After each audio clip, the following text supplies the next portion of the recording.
back in. Fitz the Bill rolling right along on this Monday, August 18th morning. I'm Jack Fitzpatrick, Alan alongside, and we are joined now by the head football coach at St. Christopher, Lance Clelland, as we continue on with the 804 high school football previews, the talk of the town. Coach, thank you so much for taking some time out of your Monday morning to chat with us. Well, I appreciate you guys. Yeah, of course. Thank you. Yeah, just right off the top, going into the season, I love to know just overall expectations for your St. Chris squad. Absolutely. Well, we always begin the year with ourselves. I believe this game is best achieved when high school boys focus on themselves. But our goals every year are to win the Prep League, Virginia Prep League, which is a challenging league of independent schools, and then obviously a state championship, which has never been done here at St. Christopher. So we've been fortunate to make the playoffs several years in a row here, but we got to keep working to get over that hump. Yeah, you guys have made the playoffs, I think, each of the last 7 years, but haven't been able to break through. Benedictine and Trinity have won the state title every year since 2019. How do you guys overcome that hurdle this year with this team who has Darius Gray, a 5-star recruit, one of the best interior offensive linemen in the nation? Absolutely. Well, it's wonderful to have. We're beyond blessed to say to have Darius, for his senior year, and whenever you count one of your best players also as one of your hardest working players, you've got a great year of success ahead of you.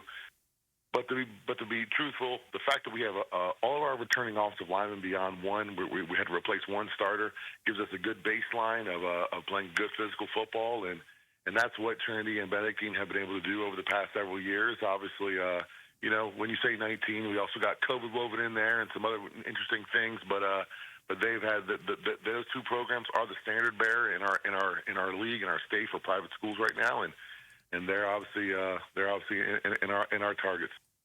So let's talk a little bit about Darius, because he is a 5-star recruit, one of the best interior offensive linemen in the nation, according to 247 Sports. But that entire offensive line, how important is it to have all but one guy returning, but then have it anchored with Gray, who is such a standout player? Darius, in my time, so I've been coaching high school football, head coach for nearly 20 years, and I've coached some really good linemen. Beyond just the ability, Darius is a rare guy because he is the guy that can play both ways on the offensive line. Rarely ever gets tired. If he wanted to, had he wanted to, he would have been just as highly recruited as a defensive lineman as he was an offensive lineman, which can never be said probably about high-level offensive line play. So, he sets the standard, and the really neat thing, he's a 2-year captain. He's holding the other boys accountable in terms of their work ethic, their performance, and but we have a great starting center back, Walter Cart. We have a really strong right tackle in Charlie Parker, a rising junior. Walter Cart's a senior. And then we have another junior, Isaiah Grant, coming back at right guard for a second year. And all three of those guys are just continue to develop, can you get stronger. Walter Cart's actually a 50-foot shot put thrower and was an All-Metro, I think second-team All-Metro shot thrower in the paper. So we have some other talented guys. We have a couple tight ends who are big and strong. We have a fullback who's an All-American wrestler. So, we have some big, strong guys that can compete, and it's going to be the strength of our team on the offensive side and on the defensive side, which is a lot of fun. Lance Clelland, head football coach of St. Christopher, joining us as we continue on with the 804 high school football previews. Coach, it just sounds like your trenches are one of your strong points. Is that the identity of what this team is, of what you've built for this 2025 season, or what do you think the identity of this team is going to be? That's a great question. So you always start every year. Obviously, high school football, unlike college, you don't get to recruit. You know what I mean? You have the boys that show up, and typically St. Christopher's. We're not out. We're a smaller school, 375 boys playing in the high school, or 375 boys in the high school period. About 100 or so played football from JV to varsity. So we have great numbers. But definitely the strength of our team will be the inside guys. We do have a returning quarterback, Chase Roberts, this year, and we have Jerron Johnson, a really standout receiver, coming back as well. Colin Johnson is a safety for us that's coming back, and then some boys intermix there. Walker Turley's gonna have to pull double duty, play linebacker and running back for us. He's been a 2-time All-State linebacker, and he's also a 2-time captain. He's also an All-American wrestler. So as you can see, we're a team not just built of football players. But we get them in the summertime. They put a lot of hard work in. They're starting to gel. We're 1 weekend, so we start a little bit later than the public schools. Public schools begin practice typically that first week of August. We wait until the 11th, second week to begin. But we got a great scrimmage this week on Wednesday at Henrico County High School, Henrico High School here in Richmond. And then obviously we're going to get to play in one of the biggest games in the city at Huguenot High School on August 29th. So we have our work cut out for us. But if the boys continue to stack good days upon good days, led by Darius, led by Walker, led by Walter Cart, and Chase Roberts, those are our captains. We feel like we're going to give ourselves a pretty good chance to compete.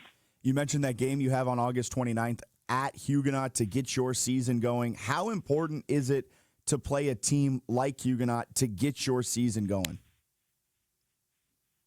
Well, first of all, it's incredibly challenging, right? We're definitely not taking it easy. We've kind of had a good track record of doing that. About 3 years ago, we played Lafayette at Lafayette. The year they lost in the state finals. Last year, we brought down a top 15 or so public school from New Jersey, played them, Camden High School. And obviously this year with Huguenot, which I love, to compete against other public schools in the area, just because it gives you a baseline, right? They have tremendous players. Coach Scott's done a great job there over his short time. And they have really good skill players and linemen and running backs and quarterbacks, and we got our work cut out for us on both sides of the ball. But it's good because we have a challenging schedule the rest of the way. We have 10 full games, and I would say, except for maybe one or two teams, every single one of those teams' games has features Power 4 talent and Group of 5 talent outside of our own boys, and so it doesn't get easier. But you're gonna have the first of many tests for sure. Head coach Lance Clelland joining us, head coach of the St. Chris football team.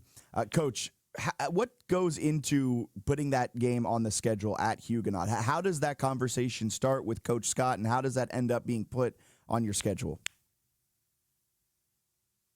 So it's a lot of communication. I obviously reached out to them. I reached out to a number of coaches in the area. My first goal is in scheduling. It's probably the hardest thing to do in high school football right now is cobble together a good schedule when you're an independent school. Our league only gives us 4 games, Fort Union, Woodbury, Trinity, and Collegiate. So we're out there searching for other games.